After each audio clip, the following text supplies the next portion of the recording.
정렬하기를 같이 공부할 건데 우리가 자주 쓰는 용어가 아니다 보니까 헷갈릴 수 있어요.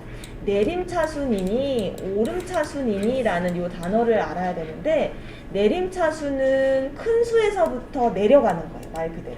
그래서 만약 1부터 5다 그러면 내림차순은 5, 4, 3, 2, 1 이렇게 정렬을 하는 거고요. 오름차순은 작은 숫자에서부터 큰 수로 올라가는 겁니다. 그래서 1, 2, 3, 4, 5 이렇게 진행을 하게 됩니다. 지금 문제는 전부 내림차순 기준으로 정렬이 되어 있고, 나중에 여러분들이 한번 오름차순을 도전해 보시면 좋을 것 같아요. 자, 그러면 내림차순 기준으로 정렬을 하려고 하는데 어떤 방법으로 해야 될까? 방법을 하나 알려드릴게요. 알고리즘을. 자, 이렇게 생각하시면 돼요. 얘는 무조건 2차원으로밖에 풀 수가 없는데, 정렬 자체가, 자, 0번째에서부터 시작을 해서 끝까지 전수조사를 합니다. 다 검사를 하는 거예요. 그래서 가장 큰 값을 얻어내요. 현재 0부터 검색을 했더니 가장 큰 값인 80을 만난 겁니다. 그러면 우리가 원하는 건 내림차순이기 때문에 80이 맨 앞으로 와야 돼요. 그런데 무작정 여기를 80으로 덮어 씌우면 10이 사라질 수밖에 없어요. 그래서 큰 값을 찾게 되면 맨 앞자리에 있던 10하고 80을 서로 바꿔줍니다. 그래서 이게 어떻게 되느냐, 잠깐 복사해서 우리가 보면 80이 요 자리에 가게 되고요. 그리고 10이 요 자리에 이렇게 값교체를 하게 되는 거예요. 우리 템프 써서 값교체했던 거 있죠? 그게 또 여기 적용돼요.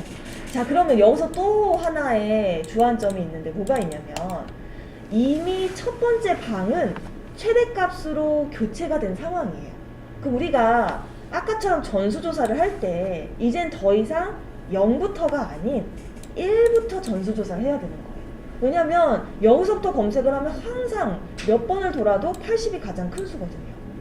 그래서 두 번째 포문은 1부터 반복을 해야 됩니다. 요게 핵심이에요. 얘는 계속 포의 시작값이 바뀌고 있어요. 앞으로 점점. 그럼 이제 50이 또 출동을 해서 더 큰 값이 있는지 검색을 했는데 없어요. 본인이에요. 그러면 더 반복을 안 하는 거죠. 그리고 한 번만 더 해보죠. 이제 이게 교체가 안 이루어지고, 그럼 이제 끝이 났고, 이제 1번째가 또 출동을 해서, 2번째가 출동을 해서 큰 값 찾는데 40이 크네요. 그죠? 그러면 40하고 그 다음에 30인 자기 자신하고 이렇게 값교체가 이루어지게 되는 거예요. 이런 식으로 반복을 해서 정렬이라는 걸 진행을 하게 되는 겁니다. 그래서 코드를 잠깐 진입을 해보게 되면, 일단 외곽은 보다시피 배열의 길이만큼 돌고 있어요. 육안으로는 그래요. 근데 하지만 더 많이 돌고 있죠. 처음에 맥스 스코어는 스코어에 0번째를 넣습니다. 즉 10이 들어가는 거예요. 그리고 맥스 인덱스는 0을 저장합니다. 자, 여기서 핵심, 여기가 달라졌어요. 여러분, 아까 중복 숫자 금지랑 정렬이 매일 헷갈린대요, 친구들 많이. 그 이유가 뭐냐면, 중복 숫자 금지는 아까 기억나실지 모르겠는데 요 자리가 바뀌었었어요. 여기가 동적으로 계속 숫자가 0, 1, 2, 3 증가를 했었거든요. 근데 정렬은 여기가 달라져요. 시작값이. 그래서 그림판을 보셔도 점점 앞당겨지고 있거든요. 이렇게. 그래서 이제 10이 들어가고 0이 들어갔고요. 0번째에서부터 전수조사를 하는 겁니다. 그래서 최대값 검색하는 거예요. 그러니까 즉 코드상에 여기가 최대값 검색이에요. 그럼 첫 판에서는 최대값 80이 나올 거예요. 그죠? 네. 그러면 요게 값교체예요. 우리가 공부한 게 여기 다 들어있는 거예요. 정렬에. 예. 그래서 템프에는 0번째니까 10이 들어가고, 스코어의 0번째에는 맥스 인덱스가 바로 80의 인덱스거든요. 그러면 0, 1, 2, 3, 4가 되는 거죠. 네.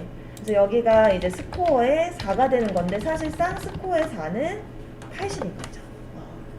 자, 그리고 이제 드디어 스코어의 네 번째에는 10을 넣어서 서로 값교체를 하는 겁니다.